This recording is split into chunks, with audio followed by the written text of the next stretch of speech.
ഭൂപാളം പാടിയുണർത്തുന്ന കിളികളോടൊന്നു ചേർന്നാർത്തു പാടാം.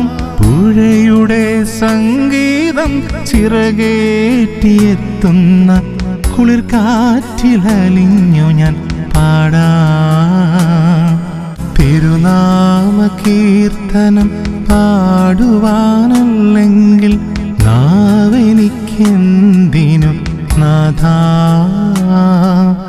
അപദാനമെപ്പോഴും ആലപിച്ചില്ലെങ്കിൽ അധരങ്ങളെന്തിനു നാഥാ? ഈ ജീവിതമെന്തിനു നാഥാ?